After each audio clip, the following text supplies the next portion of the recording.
It's mesmerizing watching the chat with all the folks from all over the country. It's great. Good morning and Happy New Year. Glad to have you all with us this morning. You've joined us for Nothing About Us Without Us, Best Practices for Community-Led Prevention with Cristina Mancebo-Torres, and we're very happy that you're here. This presentation was prepared for the Great Lakes PTTC under a cooperative agreement from the Substance Abuse and Mental Health Services Administration. The opinions expressed in this webinar are the views of the speakers and do not reflect the official position of the Department of Health and Human Services. The PTTC believes that words matter and uses affirming language in all our activities. Well, again, thank you for joining us. I want to just mention a few housekeeping items. If you're having technical issues, please individually message me, Rebecca Buller, or Alyssa Kuala in the chat section at the bottom of your screen, and we'll be happy to assist you. If captions or live transcript would be helpful, please use your Zoom toolbar near the bottom of your screen to enable by going into the More section, select captions, and show captions. Come on, here we go. If you have questions for the speaker, please put those questions in the Q&A section at the bottom of the screen, and we're going to help and direct those questions at the end and save time for that. You will be directed to a link for a short survey at the end of the presentation, and we would really appreciate it if you could fill it out. It takes about 3 minutes, and it's how we report back to SAMHSA, and it helps us continue to provide these kinds of trainings. Finally, certificates of attendance will be sent out via email to all who have attended the full session, and it can take up to 2 weeks to get those certificates. If you'd like to know more about what we are doing or information on upcoming events, please see our social media pages. And now I'd like to introduce our presenter. Cristina Mancebo-Torres is the program specialist for the National Hispanic and Latino Prevention Technology Transfer Center.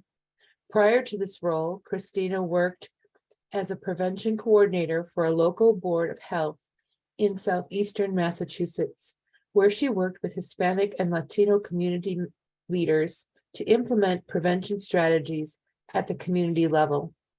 Cristina holds a master's degree in public health and multiple graduate certificates in epidemiology and global health.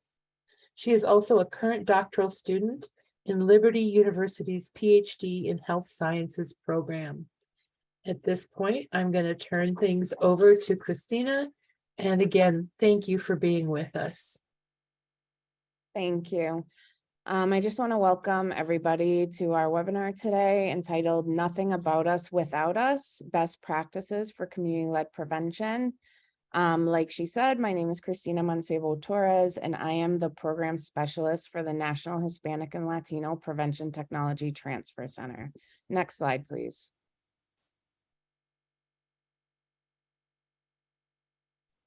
This is our grant information.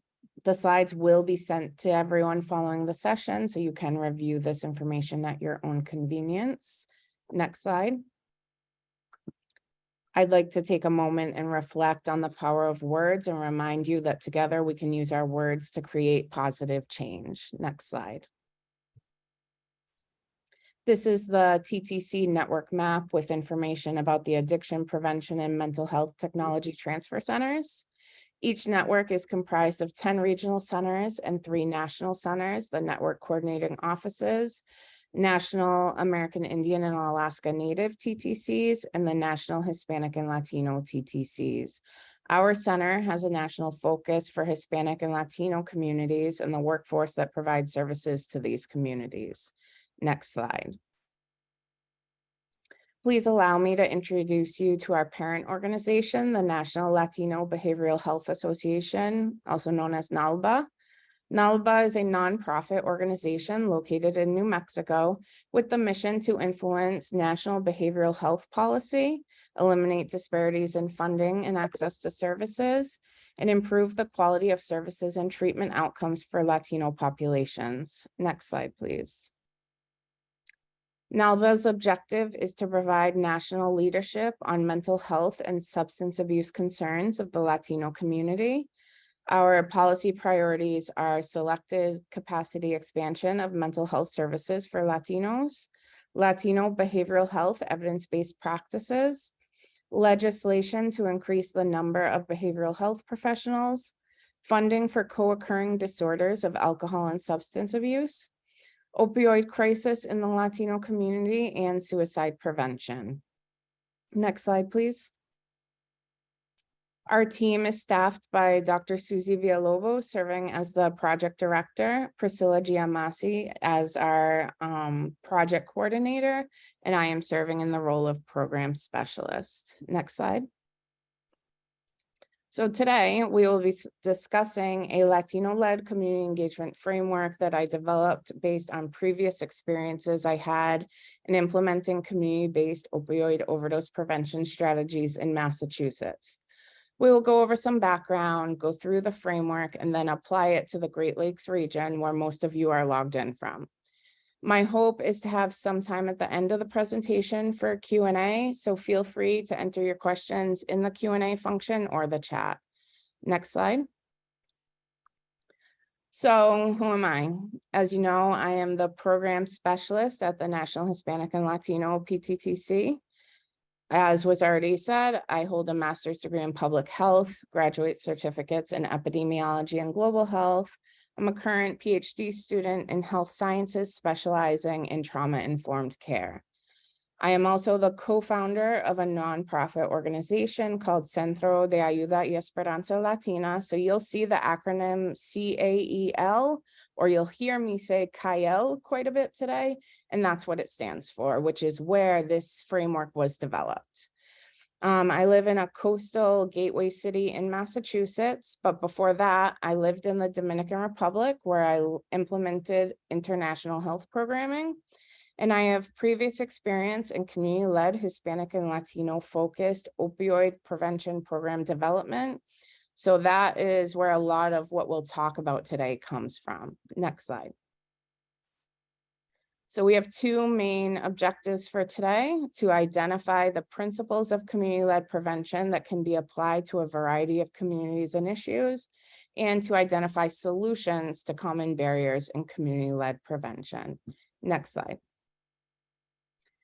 So I believe it's important to understand where and in what circumstances models, programs, or practices are developed so that we can make necessary adjustments that benefit our populations. It's not always necessary, but it can definitely be helpful. So New Bedford, Massachusetts is a city of slightly over 100,000, according to census data. It's historically known for a very large Portuguese population and for being the fishing capital of the United States. We've seen large waves of migration from Latin America, specifically Guatemala, due to the persecution of indigenous populations, and Puerto Rico after Hurricane Maria. Officially, according to census data, we're slightly under a quarter Hispanic and Latino, but local experts and data suggest that it's actually closer to about half. Our community is low income, working mainly in factories, construction, and the fishing industry. We see significant social determinants of health disparities in our Hispanic and Latino community. Next slide, please. So like I said, CAEL stands for Centro de Ayuda y Esperanza Latina, which is a small nonprofit in New Bedford, Massachusetts. This framework has 5 steps. These are not linear by any means and can be repeated or skipped depending on the needs of the community. This is not specific to substance misuse, but can be applied to really any issue where community engagement is prioritized. So those 5 steps are assess, trust, organize, implement, and evaluate. And I will review each of these steps in more detail in the next several slides. Next slide. So step 1 is assessment of the community. Get to know your community. Sometimes in prevention, we make decisions based on what others tells us is needed, especially if they are more experienced or more respected in our community. However, it is extremely important to get to know the community. Sometimes assumptions are passed on to newer prevention coordinators as if they are facts. So it's important to ask yourself, how do you know what you think you know? Where's the data to back up your opinions and assumptions about your community? For example, in New Bedford, most department heads and organizational executive directors believed that our largest populations were Portuguese speaking and indigenous migrants from Guatemala, leading them to focus almost entirely on these groups. However, census data shows us that our largest group is the Hispanic and Latino population, with the majority coming from Puerto Rico. Using data will help you to challenge a lot of those long-standing assumptions that exist in your community. Some of you might be working in communities that are defined as majority white. Well, did you know that there are Hispanic and Latino communities that are white passing? There are immigrant communities with diverse needs that are of white race. Disparities in poverty and education can impact the way you approach prevention in these communities. Race isn't the only defining factor when it comes to working with the community in an authentic way. Diverse data will help you to have a clearer picture of what is going on in your community and who is most impacted. Archival, quantitative, and qualitative data sources should all be used whenever possible to provide a wealth of information. Examples of each of these will be shared on the next couple of slides, but before moving on, I want to emphasize the importance of speaking to non-traditional sources. When I first started working in community level prevention, I was told to speak to the program managers, department heads, executive directors, and higher level community organizers. However, what I found was that speaking to the community itself was the most impactful. In my work with the Hispanic and Latino community in particular, I started with pastors, community coalition members, community outreach workers, and then we began having forums to speak to the community directly.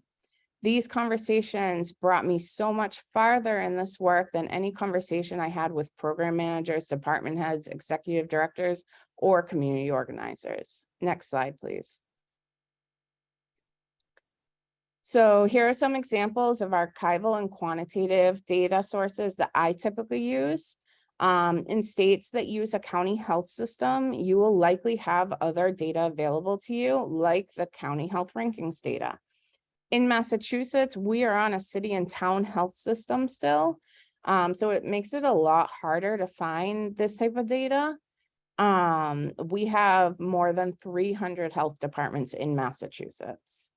One thing that we did utilize was existing survey instruments, and we worked with evaluators to actually adapt those for local data collection. So in our public school system, we adapted the national YRBS, and we have a state youth health survey. So we took those instruments, adapted them to collect student data every 2 years in grades 6 through 12. Surveys were made available in English, Spanish, Portuguese, Cape Verdean Creole, and Haitian Creole. We also used the BERFIS instrument to create a Hispanic adult health survey, which was later adapted for universal use. And that was also made available in English, Spanish, Portuguese, Cape Verdean Creole, and Haitian Creole. We later on used the communities that care tool to supplement the student survey data that we were collecting. So 1 year we would do this youth health survey adaptation. The following year we would do communities that care. So we ended up with annual data coming from the school department. Next slide, please. So like I discussed earlier, there are valuable data sources in our communities beyond the traditional sources. Pastors, community leaders, coalition members, community members are all helpful when determining the issues impacting the community and potential solutions. Community-based organizations often have information related to the barriers that exist around accessing services for community members.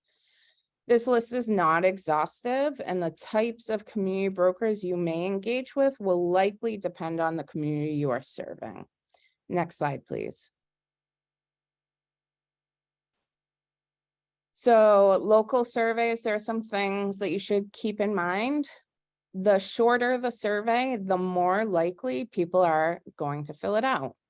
Don't survey just to survey.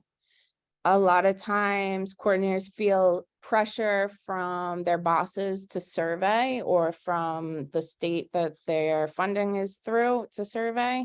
But you should really use surveys to fill in data gaps. Use what is already available to figure out what is missing. Keep your wording simple. A third grade reading level is ideal. Not everyone can read, even in their native language. So have options available for low literacy, non-English speaking, and visually impaired populations. And engage the community when creating surveys. They'll be the ones that can tell you if questions kind of don't make sense, or if it should be asked in another way, because they're the ones that are going to be filling out the survey, so they can be really helpful. Next slide, please. So step 2 is relationship building with community brokers. In a lot of communities, especially those with high levels of mistrust, it is vital to gain the trust of community brokers. When community brokers are on high alert, they will be trying to determine what your true motivation is. Are you there because you're really interested in helping and working with their community, or are you just trying to complete a deliverable? Sometimes we feel the need to rush to offer solutions. I urge you to not do that. Listen intently to what the community is saying and offer realistic solutions, and refer to other agencies when appropriate. Be realistic when making commitments with the community, because if you don't follow through with what you promised the community, it can be a reason for them not to trust you later on. Maintain high levels of communication and be transparent. Next slide. So assumptions are one of the greatest barriers to building trust, because they keep you from engaging in authentic conversations with the community, making it impossible to address the issues the community is facing. Some ways to engage in authentic conversations and activities are through personal one-on-one meetings with community leaders, community listening sessions. These can be open forums, or they can be topic focused, and activities and trainings on topics of interest to the community. One thing we did is we did Narcan trainings, we did substance misuse education, we had meetings with policymakers. For the one-on-one meetings, I individually met with more than 60 pastors in our community, and we had both open forum listening sessions as well as topic focused ones. And these started to grow the more we had them. So the first one will be smaller, but you'll start to see more people coming over time. Next slide, please. So step 3 is community organization and development. When organizing the community for community-led prevention, it is necessary to have a SMARTY goal. I'm sure you've all heard of a SMART goal. This is kind of going beyond that. And that should be developed in collaboration with the community. So it's specific, measurable, achievable, relevant, time-bound, inclusive, and equitable. You should identify leaders in the community that can lead this work for greater success. Whenever possible, do the work together. The reality is that some work will be done outside of meetings, especially if you're a full-time program coordinator. But the community should be at least aware of the next steps that'll take place between meetings. And if it makes sense to, invite the community to be part of that process, even if it means having subsequent meetings. Transparency and communication are vital to the success of community organizing. You don't have to be the answer to every issue that arises. Linking community members to other organizations and services helps them to know what services are available to them so that they can share that information with others in the community that you may not reach on your own. This also helps you to become a trusted individual in the community. I know in my experience, people would start to come to me for things that, while it wasn't in my wheelhouse, that I could connect them to, and they would continue to come to me. I would be like their first call, basically, which shows a level of trust. There were meetings after a while of this type of relationship building where the local health director met with the community and they said to him, can we just work with Christina? Because that trust had been established. So it really does bring you a lot further doing it in this way, because they know it's not just about your goals and your project and what you need to meet, but it becomes a feeling of, oh, this person actually cares about what's going on in this community. They want to help us find solutions.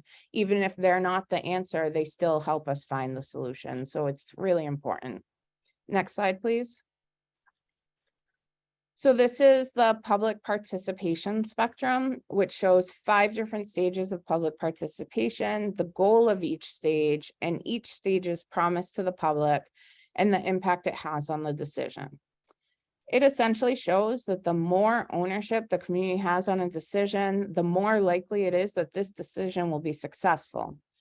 For this reason, the goal is to be at the empower phase where the decision-making is in the hands of the public.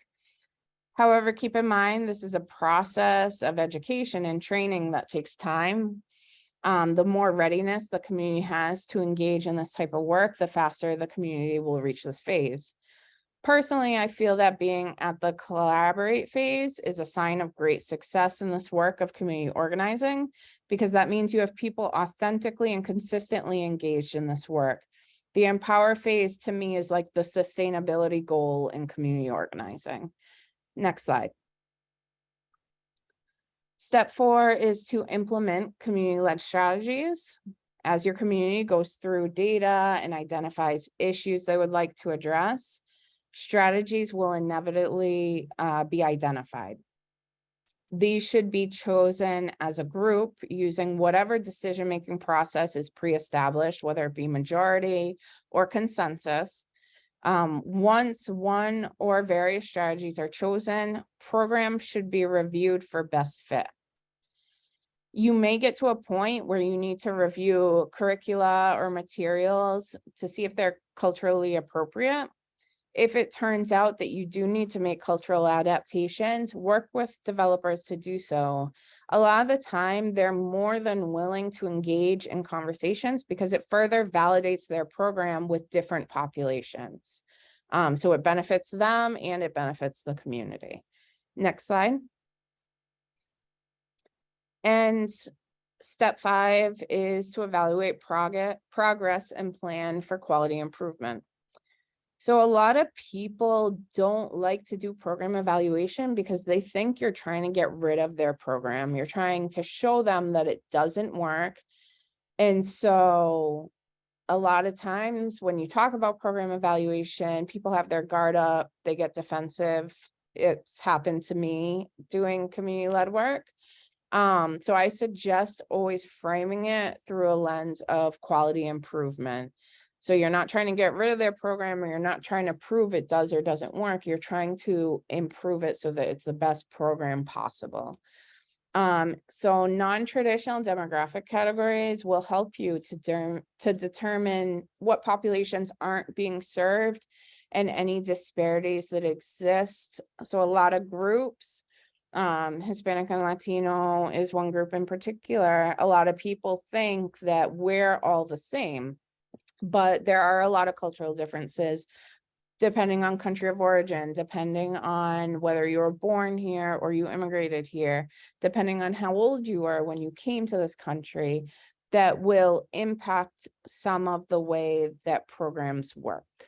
So by going beyond just race, ethnicity, maybe to region of origin or like how long have you been in this country, things like that, especially if it is anonymous surveying, can really help you to see, okay, well, these people that said that they were born here seem to be doing better or seem to be struggling a little bit more with these outcomes. Let's look at why. And then you would start to kind of look at data and talk to people and have those conversations about what they feel worked or didn't work. Next slide. So, how do we apply this model to the Great Lakes region? Next slide. So this is census data for each of the states in the Great Lake region for race and ethnicity. As you can see, depending on where you're located, the community you serve might be very diverse, or it might not be. Regardless of the specific demographics of your community, this framework can still help you authentically engage them. Next slide.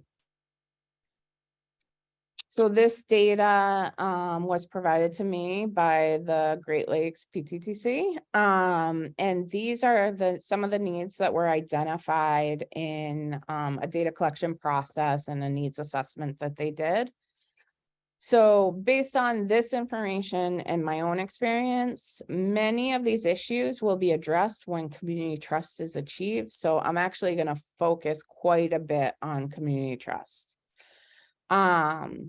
Resistance to school surveys is often because it's unclear what you will do with the data once you have it, or there's a lack of transparency. I experienced this quite a bit in the early stages of working in community prevention, because the school department didn't want the data going public.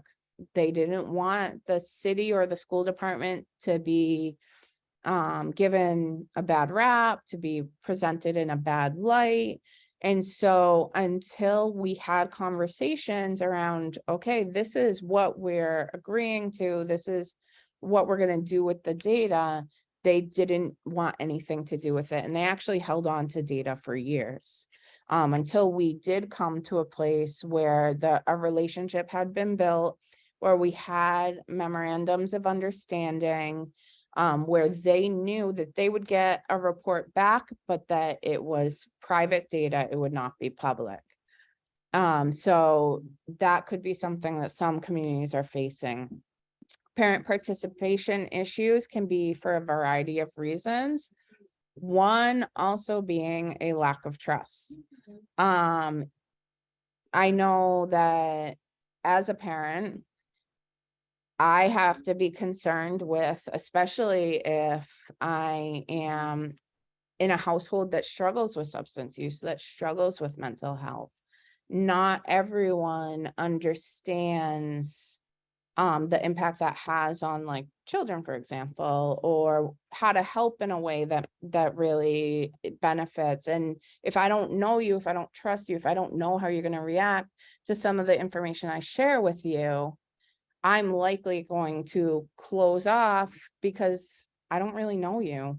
I don't want to tell you what we're struggling with in our community because it could change the way that you interact with us. It could result in a call to social services because there's plenty of data to support that Black and Brown and Hispanic communities face social services calls at higher rates than the white community, even though the white community also has substance use issues at a similar level.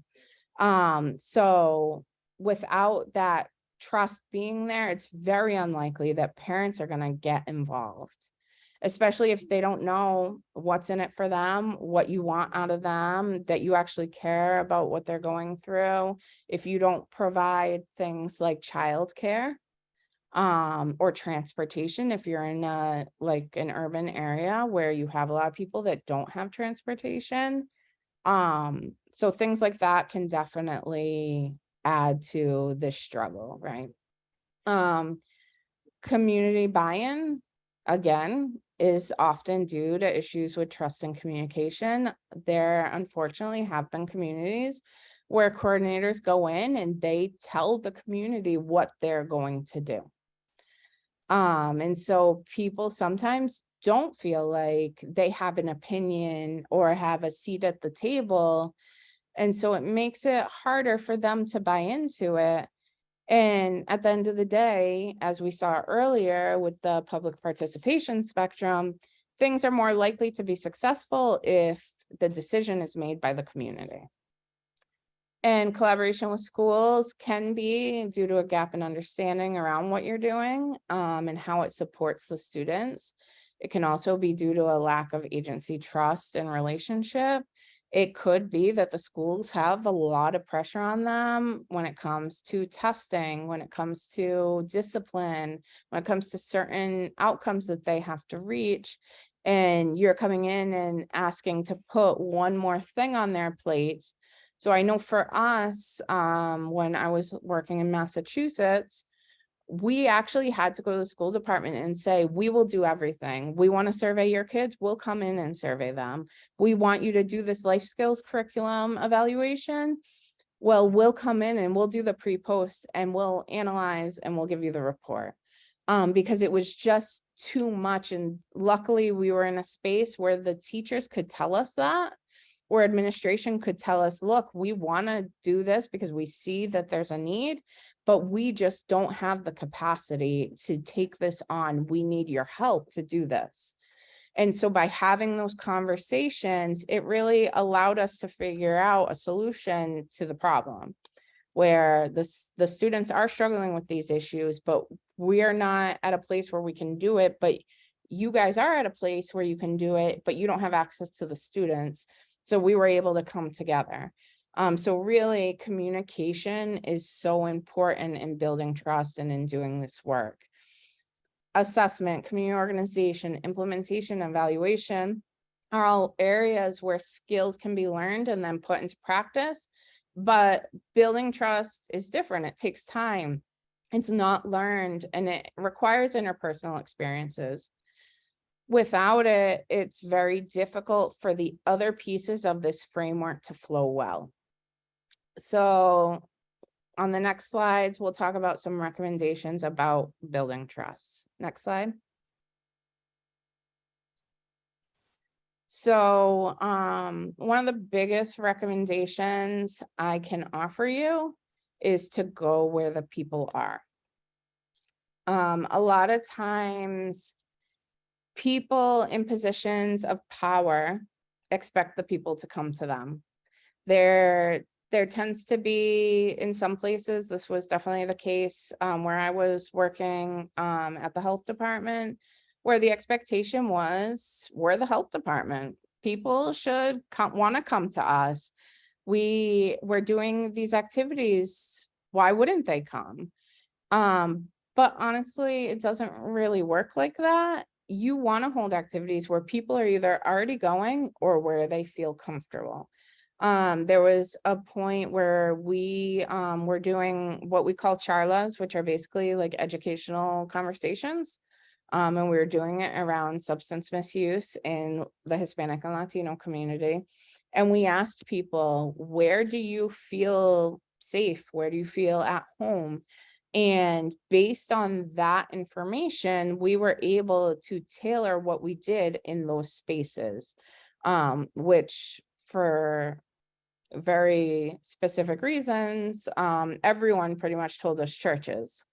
So we decided, all right, well, that's what we need to do. And pretty much everything we did moving forward, we did in churches, and we had very high turnout, a lot of people coming, much higher than other agencies had seen that had not gone about it in that way. Some other things, just ask the hard questions. You know, no one wants to hear the answer to why they don't trust you. But asking that question is going to go a lot further, because it just opens a space where you're vulnerable, and that will help people to be honest, because you're really putting yourself out there when you do that. So what are their concerns and what do they think can be done the answer might be nothing. And that's okay, but just having those conversations will help you to sort of just figure out, all right, what is something that we can try here? Like I've said a lot, be transparent, provide opportunities for these community conversations to occur. We started having these community forums, and we would do outreach to the communities where the population lived, door to door. Um, we had like a postcard type flyer thing that we would hand out if people weren't there. We would leave it in the door. We had pastors calling and letting people know. So we had to be diverse in our approach to community outreach. But it was really necessary to do it in that way where people would see you in the community, not doing it so much behind Facebook or Instagram or Snapchat or whatever, not doing it through email, but really like showing up in the community. And what we found is there were a lot of agencies saying that they had a lot of pull with the community we were serving. But when we would ask them to help with outreach, we found that the most effective place was what already had been told to us by the community, and that was churches. We worked with an agency one time. It's one of our family resource development centers. And they asked us to do a community forum on homelessness. So they were to do a lot of the outreach because they said that they had that community very, very engaged in their agency. But we still did outreach the way we always do through the churches. And everyone that came was from our outreach. And so it's kind of like, don't assume that because an agency has been around for a long time that they are going to have that type of pull in that community and that type of trust in that community. Because it doesn't always work out that way. You kind of just need to let the evidence over time tell the story. Next slide.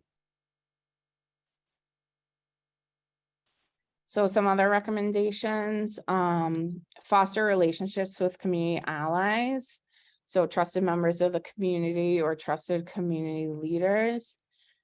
So when I was doing this work, my first charla I did by myself, but after that, I never did it by myself again. I started meeting with community leaders. There was one in particular who was very interested in getting involved and doing this work with me. And so everything I did after that, he was by my side in that work. And I think that really helped because he was very well known in the community. He's a pastor. He had a TV show on cable access for a very long time. People know him, people trust him. And so doing it alongside him helped a lot. He has a lot of connections. We started getting the superintendent of schools to show up. Our state representative started showing up. The mayor's office started calling me, and I had been working in city government for 6 years, and no one knew who I was because I was in a back office. And all of a sudden, the community was being recognized for the work that they were doing. All of this kind of happened during COVID when the churches were about to open back up. The mayor, the police chief, and the health director held a meeting in the community with this population for the first time ever. So just like really big strides that were happening just because agencies and community came together, and that's very powerful. Really just ask the community about their needs and concerns and work with them to identify solutions. So this is where those open forums come in. So we would do community forums that literally we would just say to the community, come and tell us what the city is doing well and what the city is not doing so well. And so people would come and they would share kind of what they were facing. And we found that a lot of people were facing the same thing. And even though they had gone to that system and complained and filed grievances, nothing was being done. And so we ended up working with the community to try to make some progress on this issue. And that's where like the state representatives came and explained the process to them and educated them. And I can't say that all issues can be resolved because these systems are very complex, but they at least know that we did everything that we could at that moment to address these issues. And I've been now with the PTTC for almost a year, and I still will get phone calls, even though I'm not in an official position in the city anymore, asking, what do I do? Where do I go? Who can I talk to? And so that says a lot when you leave a position and you are still considered an asset in the community. Next slide. So in conclusion, the elements of this framework can support community-led prevention in a variety of settings. A person-first approach is crucial to success, and let go of any assumptions that you have. Let the evidence guide the process. So I went like really fast, so there's plenty of time for questions and discussion around any of this. So I don't know if someone from Region 5 wants to do this, like, Yeah, I'll help with that. I'd sorry, be happy I to. went really fast. It's okay. We've got questions and they'll take a little time.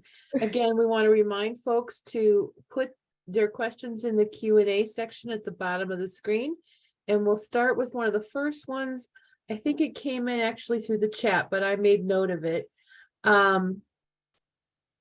Let's see, Shannon's wondering, when Christina said that they used substance misuse education with pastors and in the community, is there a curriculum that you would recommend, Christina? So actually, no. I mean, there are curriculums out there. Familia Adelante is a good one. But I didn't use a curriculum. We actually just we used data to explain in a way what was going on in that particular community. Because during the beginning of the opioid epidemic, a lot of people were saying that it was a white only issue, that it wasn't impacting our communities of color. And so what we ended up doing was we decided to do a death record analysis. So we went to our city clerk. We requested to collect data off of their death records going back to 2012. And since I have training in epidemiology, we analyzed all of that data in-house. And we, between that and the school surveys, we kind of made this PowerPoint of this is what substance misuse looks like in our community for adults and youth.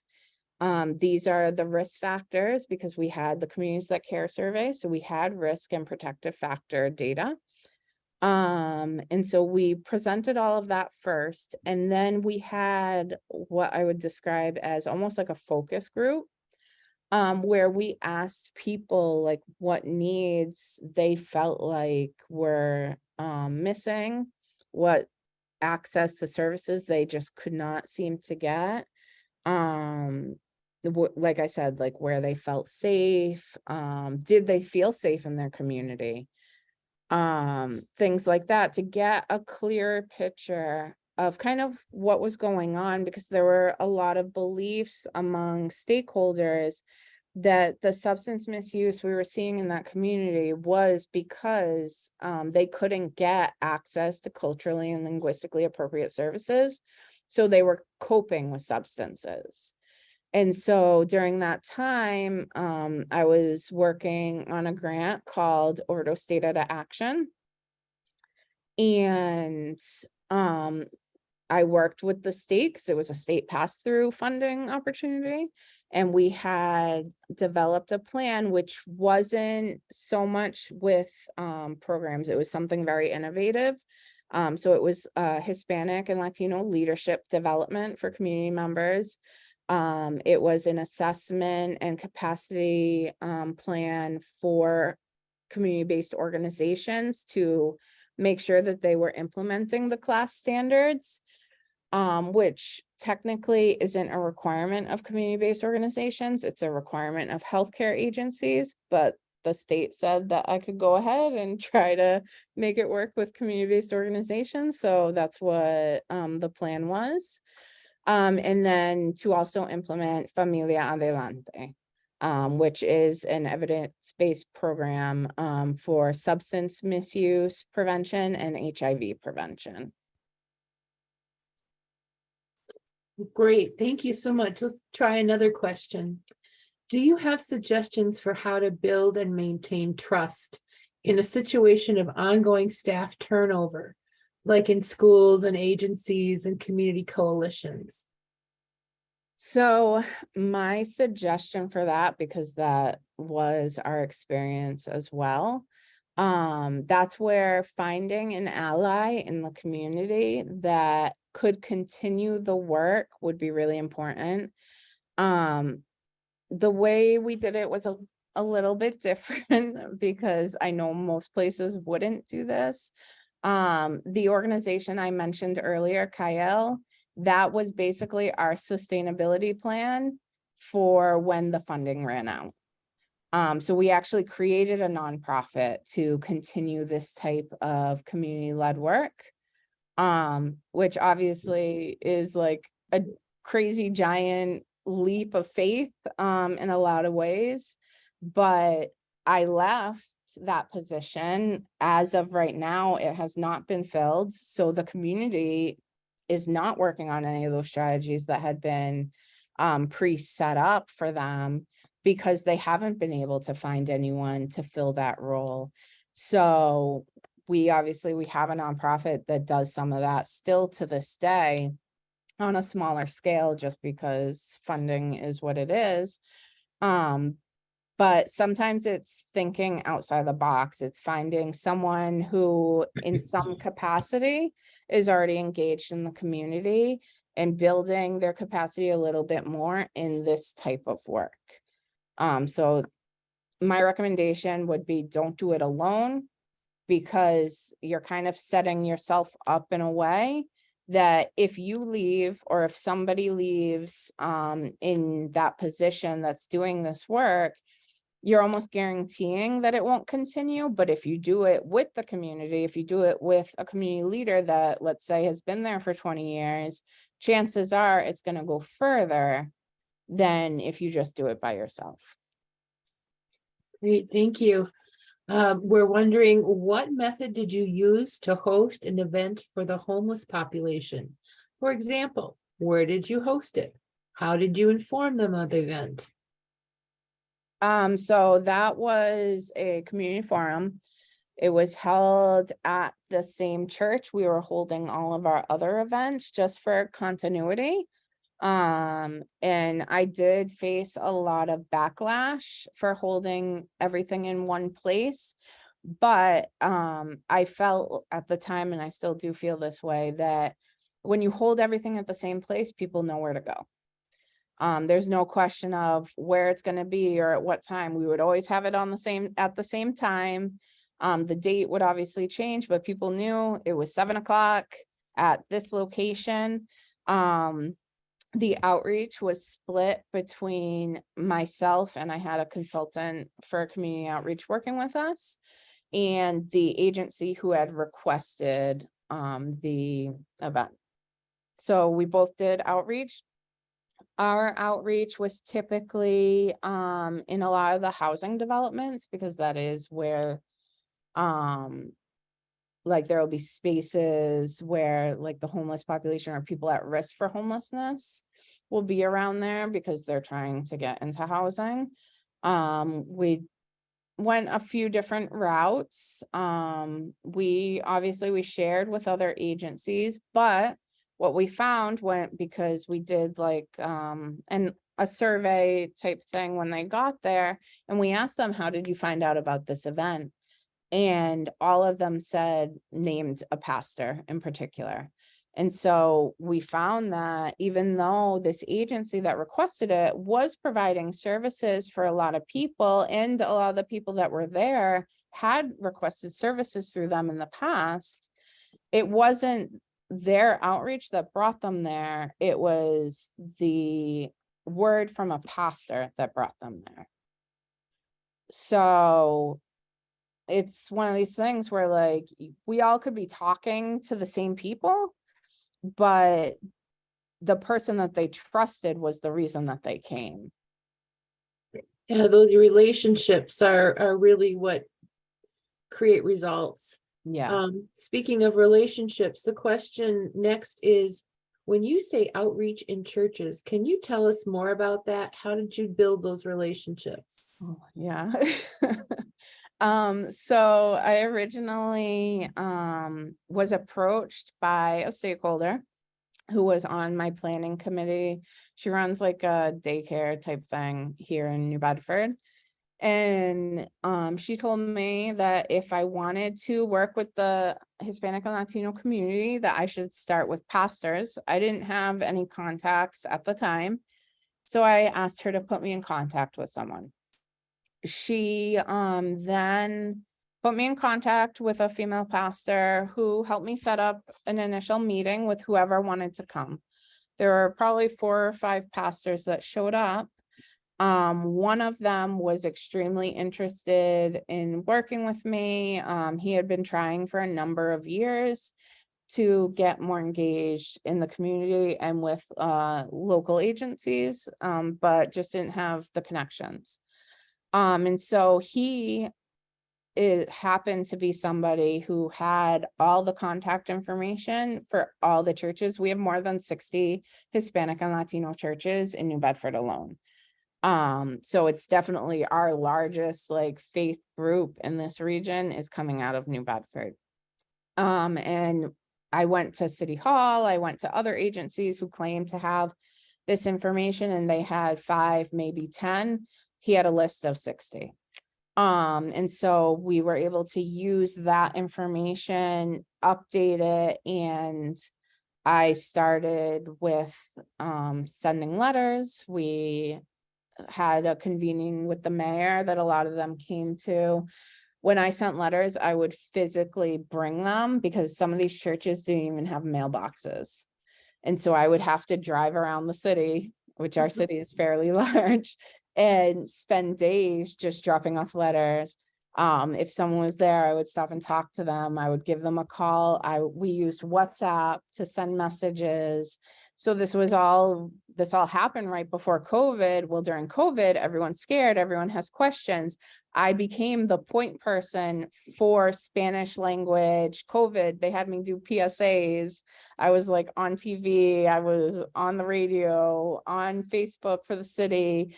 So all of a sudden, this person that had talked to them once was just always there. I was the point of contact for everything. I gave them masks, hand sanitizers, COVID tests when we started doing the COVID tests for home.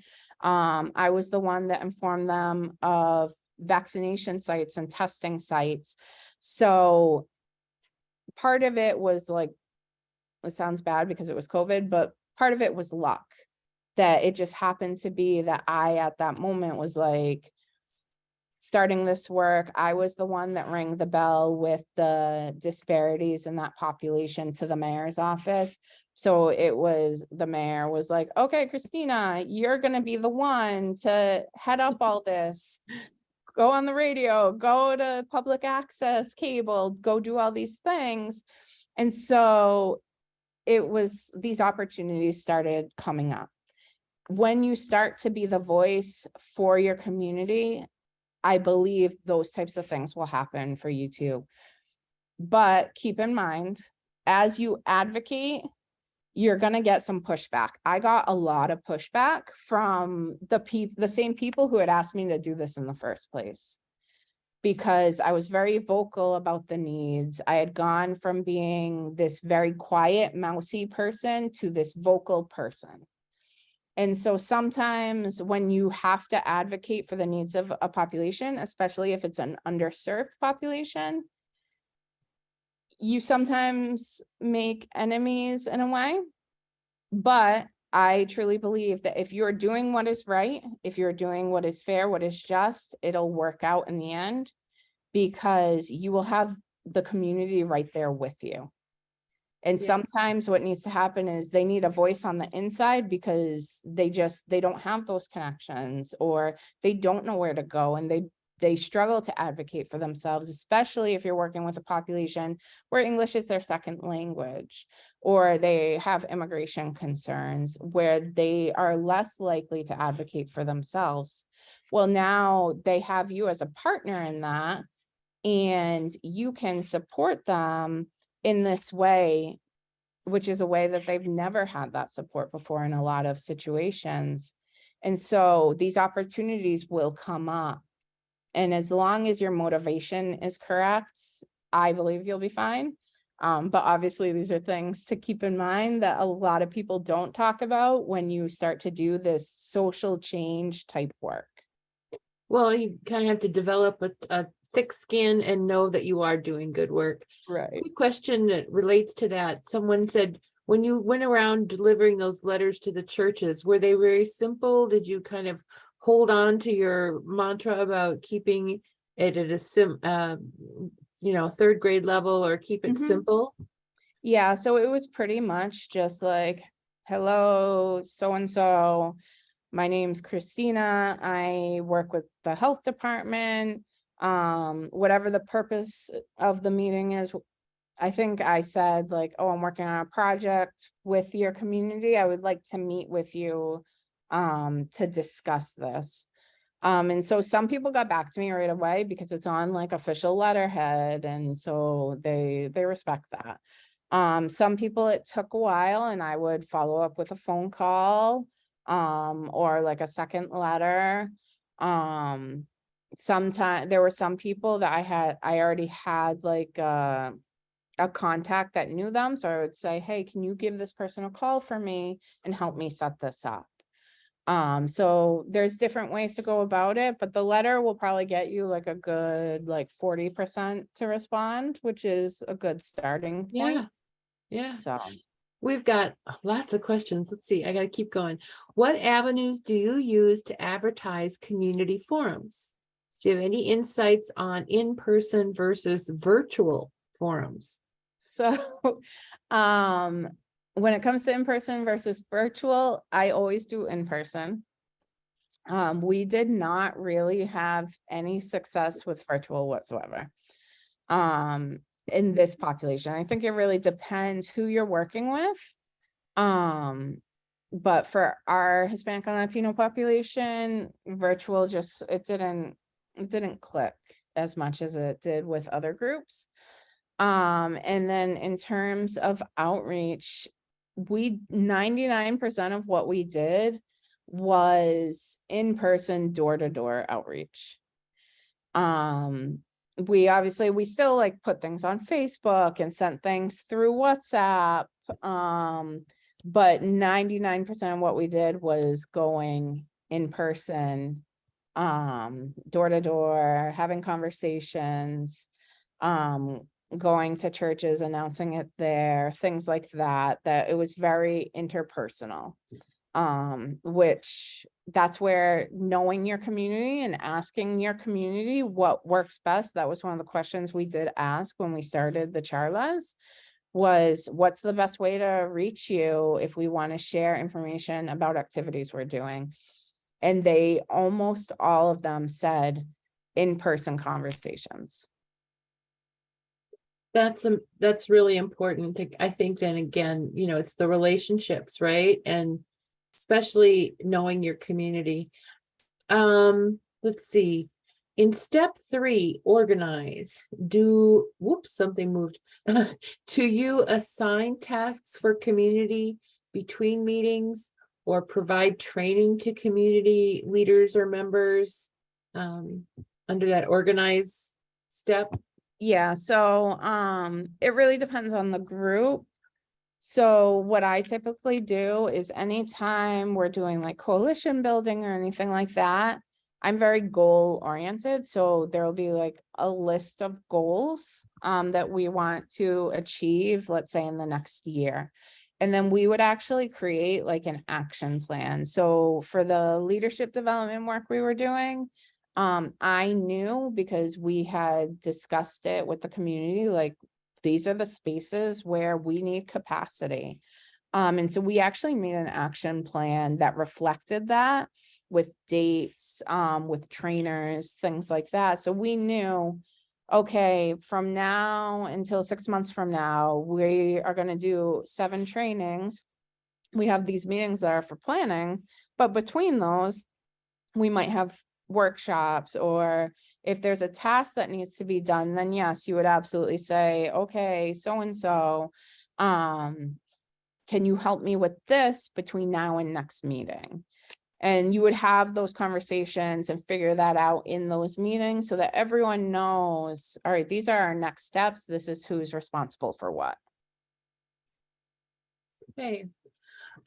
This goes back to a follow-up on the outreach piece. We're curious about how much age played a role in some of the outreach. More traditional outreach like churches and door-to-door outreach seems like it'd be more successful with older populations.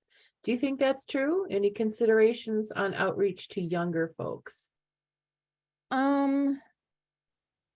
So most of the people that came, they were probably like anywhere between like 30s and 50s. So you are talking about adults. If you're talking about outreach to kids, I think you would go with school department. You would want to build those relationships with your local schools, with parent groups. A lot of the time we were successful because a lot of our youth obviously still live at home. Their parents are in our churches. So we were able to get information out through parents if we were going to engage youth in any way. And we did do some activities for leadership development with youth. And so that's how we were able to reach them. So I guess it depends on the age. If you're talking like teenagers, what programs are they going to? What schools are they at? Our school system had like a massive text app, so we were able to get word out that way for a lot of things.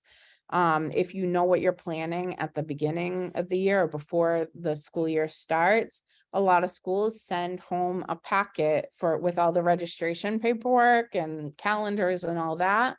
Sometimes you can get things put into that packet. So when that goes out, they get your flyers, your information for your agency or whatever you want to send, but it's something that you would start planning probably now. So if you have a good relationship with the school department, you would start having those conversations now. If you have wraparound coordinators, they are perfect for this type of engagement because they'll know exactly how that process works. I wouldn't say go to your superintendent's office. You want more like on the ground people. Who are your outreach workers? Who are your wraparound coordinators? Who are your social services people within the school department? Because they'll really be able to help with all of that. That's great. Thank you. Karen asks, for years, I've been recognizing the lack of trust in our community. I work in child abuse prevention and how that impacts literally everything. How do I get other community leaders to recognize this as a high level of importance to be addressed when looking at why whatever they are doing is not working? They hear my words when I say there is a lack of trust in our community, but they do not address it. So when I faced this issue of what I was saying was not being taken seriously, what I ended up having to do was get that information directly from the community. So if they don't trust you, but there's someone that they do trust that you could work with to get them to basically admit that in like a community forum or in stakeholder interviews or something like that, where now you have hard data that you can say, hey guys, look, this is what people are saying. This is what they say could help. Now let's come up with a action plan or a strategic plan of how to address this particular issue. Because a lot of the time, at least in my experience, people didn't believe me.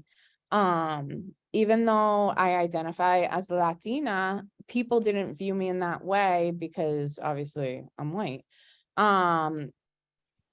So it was kind of like things got said to me just about our community in general that were huge assumptions. Like I had someone, my boss, tell me, Hispanic and Latino people don't deal with racism or colorism, which we know that's not true.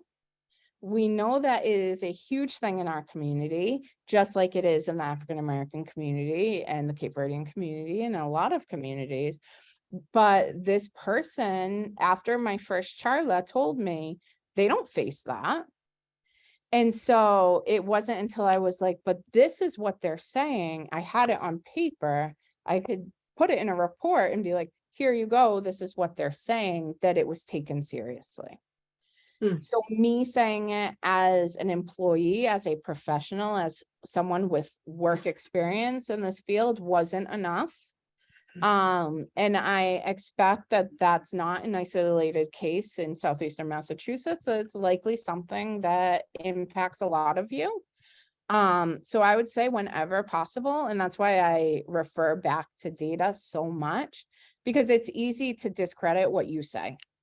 It's not so easy when you have a stack of surveys or when you have notes from stakeholder interviews where you can say, but look, here's the proof. Then they can't discredit it so much anymore. Good, thank you. What is the process for a death case analysis? I work at a health department and we do fatal reviews for teen and infant deaths and alcohol and suicide deaths. So what we did was I created a tracking sheet. So it had an identifying number. We didn't collect name or date of birth or anything like that. I believe it was like the number was like the month and the year and the number in the series. So if it was like January 2022, you would put 0122 and it's the first case in that month, 01. And so you would just do it in order like that, just so that if you have to go back, you can find it. And then from there, I would do race, ethnicity, gender, age, in like their occupation. We did do place of birth, the place of birth of their parents, because that would tell us if they were first generation or not. We would do things like the immediate cause of death, secondary cause of death. They would have in there, if it was a work injury, I've never seen a work injury when it came to substance use, honestly. We would do any substances that were in their blood and pre-existing conditions. And if it was like a suicide or accidental overdose or a natural death, you typically see natural death with alcohol deaths. And so we collected all of that by hand because in Massachusetts, the individual cities do not have their death records digital. They're still in the bound books. So we would have to physically go down, and I explained it to the city clerk's office. I said, hey, I'm from the health department. We have this grant, so we do need to do a needs assessment. We would be collecting de-identified data. Can we come down and do it? And they said, yes, absolutely, because it's public record, technically, this data. And so we would go down and we would be down there for weeks when we first started because we were collecting 6-7 years of data. And so we would do it by hand. I'd go back to the office and I would input it into an Excel sheet. And then from there, we would just run, basic analysis. It wasn't anything like over the top. I wasn't using like Stata or SAS when I first started. It was all in Excel. What percentage are male, what percentage are female, what percentage are Hispanic, and you would do that by year. And so what we found was around 2016, almost a quarter of our deaths were of Hispanic or Latino descent. We looked at the different substances, a lot of cocaine in that population, a lot of them coming from Puerto Rico. The alcohol deaths we found were more coming from Central America, which it was very consistent with what people in the community were telling us. That no matter where your parents were from, if you had at least one parent that was an immigrant, you were more likely to die from some sort of overdose or substance use related death. So all these things just from basic analysis were coming out. And so that really helped us to make the case for, rather than a universal approach to prevention, this very targeted prevention. And so we ended up having the first program in the state of Massachusetts that was focused on the Hispanic and Latino community. And what we found was the state was really talking about equity and all of that, but almost entirely ignoring that population. They talked a lot about African American, they talked a lot about American Indian, but when I went to them and was like, I need some support, I need some subject matter experts on this population, I had been asking them for 2 years and they could never get me anybody. And so it started to kind of like open up this giant can of worms, I guess, but it was very powerful when we were able to use that data and show exactly what was going on. And it did very well match what we were seeing in the youth surveys, in the adult surveys, in the state data. And so it all painted this picture of, wait a minute, we have this problem, and it's not just a universal problem. We're really seeing it in this population, and they have less access to services as it is.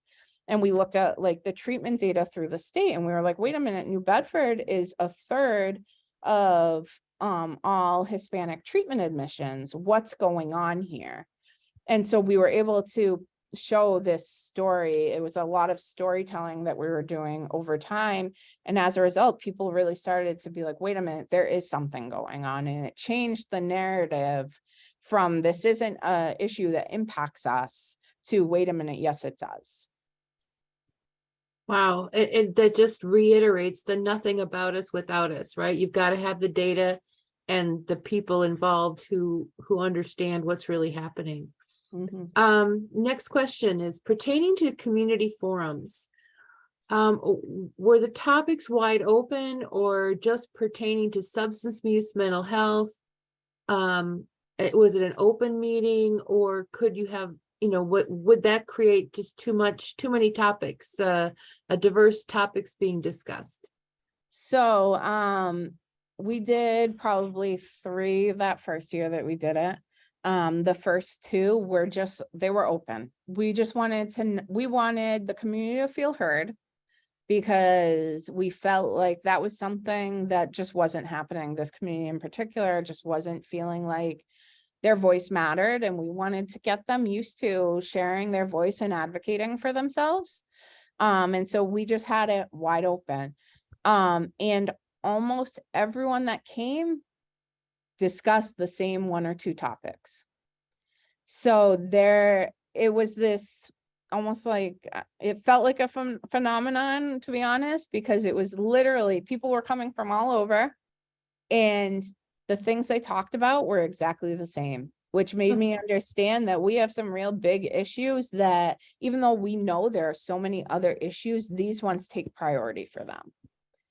And so it was interesting to see how no matter where people were coming from, Didn't matter what part of the city they were in, didn't matter their economic situation, their education situation, their whether they could speak English or not.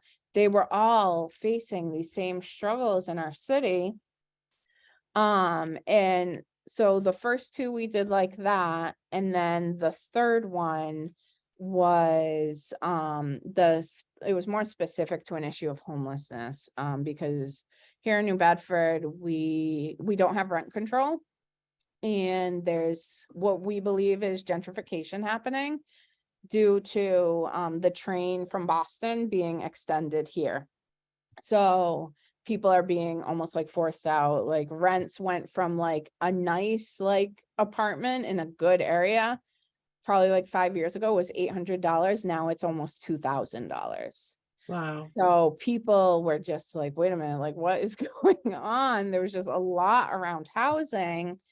And so I started to engage the director of housing, and I started to realize, well, that's why. It's because they're not being taken seriously. Yeah. Yeah. And so it was very interesting to see that, because you would think if we just have it wide open, people are going to come with everything, but it wasn't like that. It was basically issues with an interpreter quality, issues with access to services, and issues with housing. And I think we could argue that all over the country. Mhm. But what an interesting way to find out, right? Just to Right. leave it open and see it come through the door. Exactly. Carolyn wonders, what was that document called with the demographic stats? I'd like to review the information more depth. I'm not sure. Let's see, what was the document called with the If demographic she's stat? talking about the Great Lakes region data, that's just from the census. Yeah, that's what I saw. And when you get the slides, you've got the references and at the bottom, so folks will have that. Do you have any suggestions for a community coalition can begin to find partnerships with schools in their community? So do you have any suggestions for a community coalition to build and find those partnerships with schools? So most school departments will have a person that is in charge of like community partnership. So that would probably be my first suggestion, would be to reach out to that person and schedule a meeting. If you don't have that, and you either have like outreach workers or wraparound staff, whoever's in charge of those departments would be good to go to.